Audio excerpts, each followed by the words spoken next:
Your book calls for a return to principles that made America great, made America successful. What do you think those principles are, and how do we reconnect with those principles in a practical way? I think the principal documents of this country, the Declaration of Independence and the Constitution, are probably the greatest political documents that ever have been written by anybody. And I think the only thing that's wrong with this country is that we've strayed from the principles that are in those documents. And I would suggest that the biggest straying is the system was meant to be set up to be fair for everybody. I think most Americans do not want handouts. Most Americans, all they want is a fair deal and a fair shake. I mean, we are a smart, aggressive, hardworking people in general. We recognize unfairness when it exists. And sadly, the people in power and a lot of other folks have figured out ways to make the system unfair. Welcome to Open Book. I am your host, Anthony Scaramucci, and joining us today is Lawrence Lepard. He's an investment manager, and now he's a best-selling author,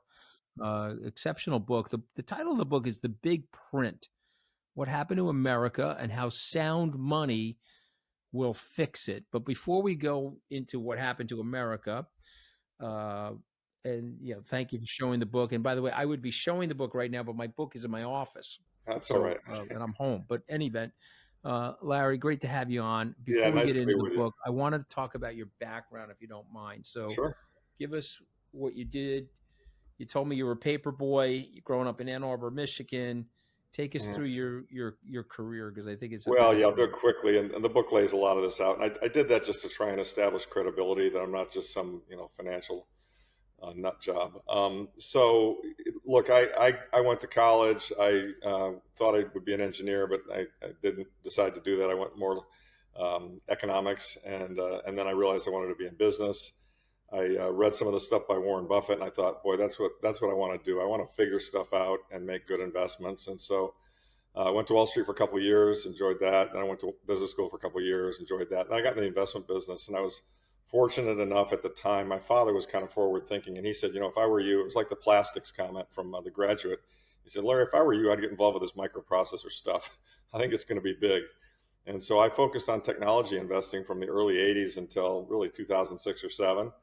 And kind of, disk drives, floppy drives, graphics card, all the stuff that PC as it grew up. And then, the internet was probably my biggest area of success, because I was able to identify it in 93, got involved in some of those companies that did well. And then in 2003, 4, 5, I kind of semi-retired. I spent a lot of time with my kids. I thought that was more important. And then of course, what happened is the GFC came along. And I was just shocked. I don't know where you were, what your reaction to it was when it happened, but it was just like, hang on a second. You mean to tell me they can take interest rates to zero and print trillions of dollars?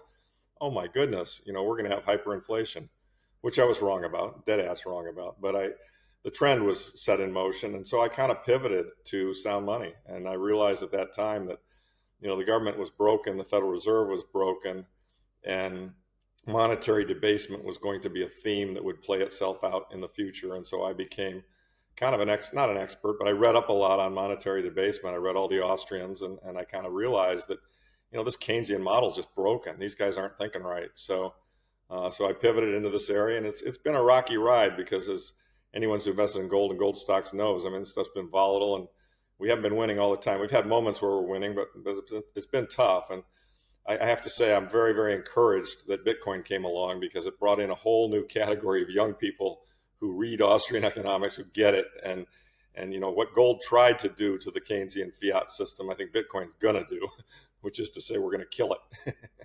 So and the book is great. That's why I have a lot of young listeners. And so just what Larry's talking about with Austrian economics, basically, it's very simplistic what I'm about to say, but there's a group of people that believe that hard money causes more fiscal prudence, causes more rational decision-making, and is better for lower and middle-class living standards. The Keynesian system that we're going to discuss in a second is about printing money and is about creating lots of deficit spending, which does have, in the Keynesian view, a smoothing effect on recessions. But what it really does, in my opinion, and evident from your book, your opinion, it kicks the can down the road and creates this used nuclear bomb that goes off that Correct. causes I mean, this it's causes this reckoning. So we're both in the same camp philosophically, but I want to get to that. yeah. So you talked about the money printing. Money printing's happened a lot. You've talked about past monetary collapses, Weimar, Rome, Zimbabwe. I do tell people, Larry, that I am a billionaire, but only in Zimbabwe, where it costs like $10 billion I am too. to In fact, right to you're, right you're right. gonna really like this. Check this out. Yeah, I've got exactly. I got a one of those. I got one of I've those got in a my wallet. $10 trillion Zimbabwe note. I keep it stapled to my wall to remind me. Right, exactly. So you're a trillionaire. I think Yeah. by that definition, I am too. Tell us a little bit about these monetary collapses that happen in the systems that print money, weaken the currency, weaken the confidence in the consumer and the laborer, weaken Yeah. I mean, everybody because I'll try you to. can't catch up. You can't catch up because the money's worth less. You're Yeah. making it here, and they're stealing your time and your labor Yeah. I mean, at the same time. and the book lays this out in excruciating detail. Perhaps too much detail for some. You can skip some of the technical chapters, but the bottom line is what's happened here is the government and the Keynesians and the bankers and the financiers have kind of colluded, and they've set up a system they say we need in order to smooth out business cycles, which is not true. And the solution to smoothing out those business cycles is to print money. And every crisis that occurs, the solution is they have one really tool, and that's the money printer, and they print money. And that's just like pouring water in the beer. The beer gets, it's diluted, it's not as valuable, and that's why we all pay higher prices. And so what's unfair about that is that, as in the 2008 example, let's just look at that as kind of the first big one that shocked me. The bankers created a huge credit bubble as a result of very low interest rates that Bernanke had put in place. And when that bubble burst, no banker went to jail. There was no penalty for what they did, and they were all technically bankrupt. So, they got bailed out, and a year later they paid $20 billion of bonuses to themselves. And the people that bailed them out were the taxpayers and all the rest of us. And I remember at the time it created great anger in the country. I mean, we had, as your book, presently pointed out, Occupy Wall Street and some other movements, the Tea Party movement were a result of that. But we really haven't solved that problem. That problem still exists. I mean, we bailed out Silicon Valley Bank. When COVID came along and the basis trade blew up, we bailed out Ken Griffin. And, it's what the financial elites and what the government have figured out a way to do is they kind of hold a gun to our head and say, hey, things have gone wrong. You got to print the money. They get bailed out. And if you don't do that, we're going to put a bullet through your head, or we're going to make sure the ATMs don't work. I mean, that's what, Paulson was down begging Nancy Pelosi for the $700 billion of TARP. He said, if you don't give this to me, the economy is going to fall apart. And so that's always their excuse. And we shouldn't have an economy that's so fragile that we have to pay for their mistakes. And, people wonder, I mean, as you know, a lot of people on the far, the far left say, well, it's greedy corporations that are causing inflation. No, that's not true at all. Supermarkets have very thin profit margins. What's causing inflation is the misbehavior of our government system. And it really does need to be reformed in a big way. And the book talks about that problem, and then it talks about how to solve it. And then there's even a chapter called Policy Response, where I drafted the speech I think the president should give. And we can get out of this mess. I mean, it's not great, but it's not unsolvable. And so the book is pessimistic about what's happened, but very optimistic about where we're going. And I know you're optimistic about it because Bitcoin is really changing the whole thing. It would be Right? hard not to be optimistic, given Yeah. everything you and I both know about Yeah. progress and innovation and technology. And Exactly. it's still the land of aspirational opportunity for many. But what role would Bitcoin have in all this? Tell us, Lo. Well, Bitcoin is such an important development, and Saylor and you both did a great job with your book and talking about that. I mean, for thousands and thousands of years, every form of money has been dilutable, which is to say that it can be printed, or even more of it can be found. And before Bitcoin came along, the one form of money that was mildly dilutable was gold. The supply of gold grows every year as we mine more. So in 50 years, the amount of gold on the planet will double. But having said that, most systems, and we're not even on a gold standard today. We're on fiat standards, and fiat is just continually being diluted. And the fact that there's a 21 million unit hard cap on Bitcoin, we now have a form of money with zero dilution. That's a completely different world than the world that we lived in pre-Bitcoin. I mean, it's like I try and compare it to, ancients. If ancients saw an airplane flying today, they'd say, how is that possible? What is that? It's just a technological innovation that did not exist. There was no way. We've never had a perfectly inelastic commodity, which is to say something where if the price goes up, the supply doesn't change. I can guarantee you if the price of gold goes much, much higher, we're going to mine a lot more gold. But if the price of Bitcoin goes to $1 million, there's still the same amount of Bitcoin. And therefore, that's what led Michael to make his statement, which I just love, which it's going up forever, Laura. And people have to kind of get their head around that. And it's hard to get your head around it. It really is. I know a lot of people who bought it, made money on it, and say, oh gosh, it's got to be near a peak, I'm selling it. and it's one of those assets you just don't sell, in my view.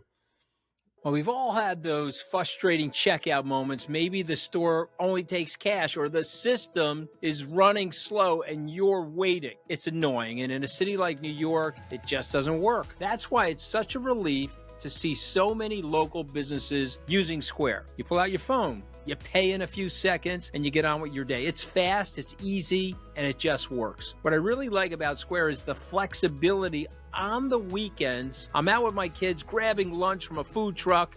It's there. During the week, I see it at restaurants, retail shops, even online. It fits right in wherever you are. And from a business perspective, Square is built to grow with you. Whether you're just starting out or expanding to your next location, it's simple to set up, it's easy to use, and you can start taking payments right away. No special training, no hassles. Square keeps up so you don't have to slow down. Get everything you need to run and grow your business without any long-term commitments. And why wait? Right now, you can get up to $200 off Square hardware at square.com/go/openbook. That's Square, SQUARE.com/GO/openbook. Run your business smarter with Square. Get started today. So I got to put you on the spot. I hope you don't mind because I put everybody on the spot. So where is Bitcoin? It's 2030.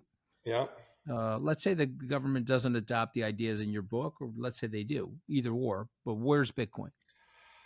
I don't know. I'd have to go look at the power law for that at that time frame. But I think in 2030, I mean, it's very hard to say, but I could see it anywhere between, I think Michael's number is 13 million a coin. I see it anywhere between 5 million and 25 million a coin. I mean, 5 years from now. Yeah, million per coin. My view is that what will happen is ultimately I think my kids and certainly my grandkids, your kids and grandkids will price things in Satoshis. As for your listeners, the Satoshi is the smallest unit within a Bitcoin. Each one Bitcoin is worth 100 million Satoshis. So, and Satoshi isn't even worth a penny right now, but it's, that will change. And, I think these other currencies are going to fail. I think it's inevitable. I mean, Safe says it best. It's, when gunpowder came along, fighting with sticks and knives and swords didn't make sense anymore. And it's just a better form of money. I think it's going to replace, and by 2030, it's definitely going to replace all the others. Now, between here and there are going to be volatile periods up and down. It's got all the things related to it. And again, in your book, you did a great job of comparing it to Amazon, which I did in my book as well. I mean, adopting these new things is volatile by definition. So let's say the end of this year, Bitcoin. Yeah. If I had to guess, just looking at the charts and doing kind of my financial analyst thing, I think we're at 140 at the end of this year. I mean, we kind of built a very nice base around the 50, 58 area. Well, the absolute bottom of the last correction off of FTX was 15,000. And, it tends to very often go up kind of 10x off its base. And so that would put us at 150,000 per coin. We also kind of went up from 58, we went up to 106, came back into the low 90s, mid 90s, and we formed a flag there, in my view, a technical term for that. And then the next leg up, I think, takes you to 146, 150, kind of this year. It's just a guess. I mean, I don't know, but I'm fairly confident that we'll get there. One of the things that will determine where it goes in the next year or two is the behavior of the government and the Federal Reserve. I mean, the book is called The Big Print. And that's because I think another big print is coming. And we've already had two big prints. We had one in 2008 and we had one in 2020. And I think the math suggests that they're going to have to do another one, and it's going to be bigger. And so, currencies fail and inflation occurs when the mass of people come to realize, you know what, this system is set up so that they can never stop printing. And as you know, I had a great pod with a guy the other day who grew up in Argentina, and he said, you know, we saw our currency failing in 1990, and my parents would get paid. They'd rush to the grocery store to buy food because they knew a week later it would be more, you know, more expensive. And that's what a currency failure looks like. We're not there yet, but we're behaving in ways that suggest that we're trending there. And you know, what the policies they pursue, that'll determine, you know, what happens. You know, it's fascinating. It's, you know, I don't know how to say this. We've lived it. I didn't think we would see it in our lifetime, but we are seeing it. Michael Milken once said that all sovereign debt defaults. Yes. So I said, well, Michael, do you mean also the U.S.? And he got very pushed back. Yeah. And then he said quietly, well, it's denominated in U.S. dollars, so you could just print the dollar and then you wouldn't default on the debt, right? So we end up paying back our debts with dollars that are worth less Correct. than the ones that we borrowed, right? And that's what's been going on forever. And I guess the question I have is, what is the cataclysm? Is it just a slow burn down to the bottom, Larry, or is there some type of cataclysm where people say, okay, whoa, I can't do this anymore? That's a great question. That goes to kind of, you know, the gradually and then suddenly. I actually think there's an accelerator at some point, you know, that the pattern gets recognized by more and more people. And I've kind of alluded to it as being like a fire in a theater. You know, some people smell the smoke, and that's us. And we got out and we bought Bitcoin. Everyone else isn't aware there's smoke yet. But eventually, a lot of people become aware quickly. And you're actually seeing the beginnings of this in the acceleration in the price of gold. I mean, I'm a gold guy too. I'm a Bitcoiner through and through. Bitcoin's better than gold, but I still believe in gold. It's analog sound money. And what gold is telling us right now is, you know, this fire, the smoke is getting more intense, right? I mean, gold is up 60% in the past year. It very rarely has done that, very rarely. And so to me, that's the beginning of kind of an alarm. And so to answer your question of does it just gradually burn forever? No, I think we kind of accelerate into a period where it really gets pretty bad and we get really high inflation and people realize there's a crisis. And what I hope is that we have enlightened enough leaders to do a currency reset and say we're going to a sound money standard. Because if we were to go all the way to hyperinflation, if you study those, that's really ugly. It tears a society apart. Your book calls for a return to principles that made America great, made America successful. What do you think those principles are, and how do we reconnect with those principles in a practical way? I think it's a great question, and I think about it a lot. I think the principal documents of this country, the Declaration of Independence and the Constitution, are probably the greatest political documents that ever have been written by anybody. And I think the only thing that's wrong with this country is that we've strayed from the principles that are in those documents. And I would suggest that the biggest, you know, straying is, I mean, you know, it was the system was meant to be set up to be fair for everybody. I think all Americans, nobody in America well, that's not true. Most Americans do not want handouts. Most Americans, all they want is a fair deal and a fair shake. I mean, we are a smart and aggressive, hardworking people in general, but we recognize unfairness when it exists. And sadly, you know, the people in power and a lot of other folks have figured out ways to, you know, make the system unfair. And we've got to return. And the monetary system is a perfect example of that. And the book lays out case after case of that. I mean, there's so many great, for instances. I apologize, somebody's outside blowing leaves off my lawn, but you know, there's so many instances of it. I mean, one of the great ones, I don't know if you were able to read this anecdote, was in 2008, the chairman of one of the big investment banks' wife was able to borrow $220 million from the Federal Reserve, non-recourse, you know, at 0% interest. Now, think about that. You know, the average American, if they want to borrow money, they have to pay a credit card company 25%. And that's unfair in and of itself. I mean, we used to have usury laws where, you know, the max rate on credit cards was, you know, 10 or 11%. And, you know, admittedly, you know, some people couldn't get credit, fine. But, you know, 25%, the mob would blush. So I think the idea of America is a fair system. And I know that my view of government is I don't want really government to do anything except enforce the laws and have courts and have jails. I want psychopaths and criminals and bad people to suffer for their behavior. But other than that, leave me alone. All the other stuff they do, I don't need it. I'm just not interested in it. You sound like 𝗙𝗵𝗁𝗃. Remember 𝗙𝗵𝗃? Yeah, I sure do. He's a friend. Yeah, he's a good guy.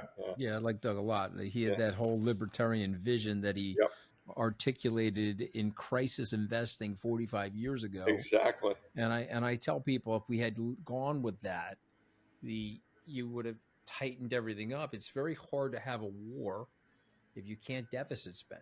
Right. Right. And so, I mean, and remember, America got in trouble with its first real unilateral war. Typically 250 years of history, U.S., we responded to attacks on the U.S., but we never unilaterally struck anybody. But with the Iraqi war, that was a unilateral strike by the Americans. It turned out that to be one of the worst decisions that we've made in our history. I agree. And it mushroomed the deficit. I totally agree. If you had that 𝗙𝗵𝗃 fiscal discipline, you had to use gold to fight the war. You would have never gotten the war off. Okay, so I'm down to the 5 words. I've got 5 words for you, Larry. Sure. We culled these from your book. You are going to react to them. I'm going to say the words, and then you're going to give me a sentence or two, something that comes to your brain real quickly. Sure. Okay, ready? Yeah. I say the monetary system. You say what? I say fiat currency printed by the Federal Reserve and the government to benefit them and hurt the rest of us. Right. And it's interesting. So I'm going to add a sentence there and see what you say to it. I would say, in addition to that, it has hurt living standards around the United States for lower. Oh, absolutely.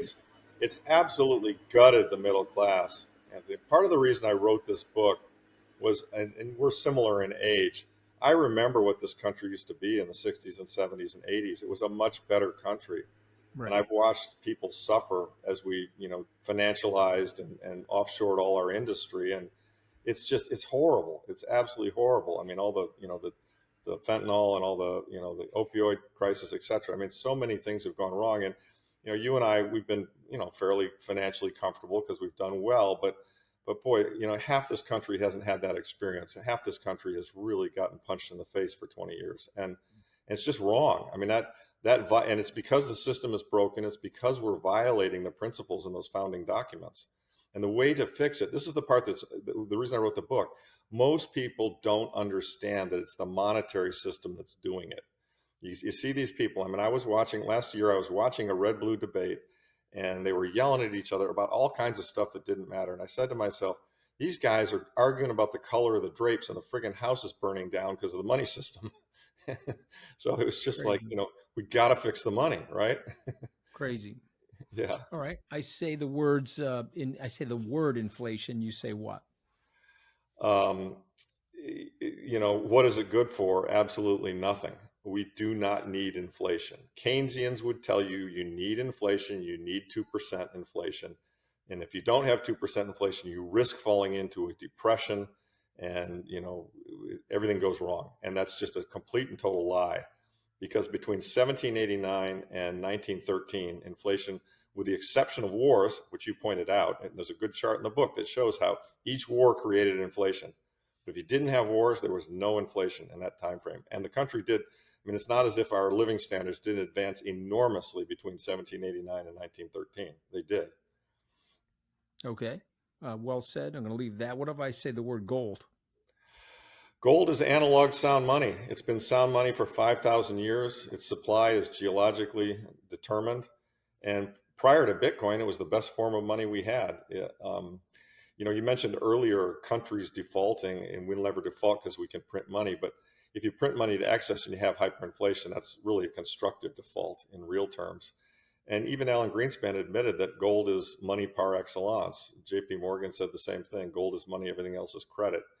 Gold got us to the point where Bitcoin could be invented. Bitcoin is going to carry us over the finish line to return us to sound money, in my view. Okay, what about the word Bitcoin? Bitcoin will go down in history as one of the greatest technological inventions of mankind, in my opinion. similar to the invention of the internet. The distributed nature of the internet and the distributed nature of Bitcoin are changing the world, and they're taking. I mean, I'm spiritual. I know you're Catholic. I am too. They're almost God-given. I mean, we had this corrupt, sclerotic, huge system that could do stupid shit like Iraq because Dick Cheney, wanted to get rich off his Halliburton stock, right? We had that kind of stuff, and decentralizing all of that power and all of those systems is going to save mankind from itself and is going to help the average citizen, and that's most important in my view. Money. Money is the most liquid good, according to Karl Menger, the founder of the Austrian school. It's a collective illusion, really. It's what we all agree has value, and we use it to exchange with one another, the labor, the fruits of our labor. It should be sound. It should be limited in supply, or else it's not money. That's why, water, sand, certain things can't be money. And most commodities that get used up aren't good money. You need something that doesn't get used up, that has a supply that's either fixed or very controlled in its growth, like gold. And there are two pieces to it, as you and I both know. One is the means of exchange, which is just, you want to do deals and you want to buy things. And the other is you want to be able to save for your future and consume less than you produce, so that, if in the future you need to have something, you've got the savings to do so. And so money should hold its value over time. If it doesn't, it's immoral money. And, it's what we all transact in. And the thing that's so funny is that, the founding fathers knew this. It's in the Constitution. Gold and silver shall be money. They understood it clearly. My book lays it out. There are all kinds of examples. It's in the Bible that sound money is important. And yet, modernity and all our brilliance, we thought, well, Nixon just said, well, let's get rid of this gold standard. We don't need it. It's archaic. And the Keynesians convinced them to do that because it enhanced their power. And it was a mistake. It was a huge mistake. So. Well, you've been incredible with your time here, and it's a phenomenal book in terms of understanding the monetary system and how to solve some of the global challenges that we're all facing today. The title of the book is the Big Print: What Happened to America and How Sound Money Will Fix It. And I'm very grateful to you. And also, it's a very colorful forward by Max Kaiser. Yeah, I do like your. I'm very grateful to you, Anthony, just because my mission is to orange pill the world and to try and help people and to spread the word. And, I know the platform you have, the followers you have, the admirers you have, the contacts you have in the media and the press. And so I'll tell you how you can do me a solid back is help me spread the word on this thing. Thank you very much.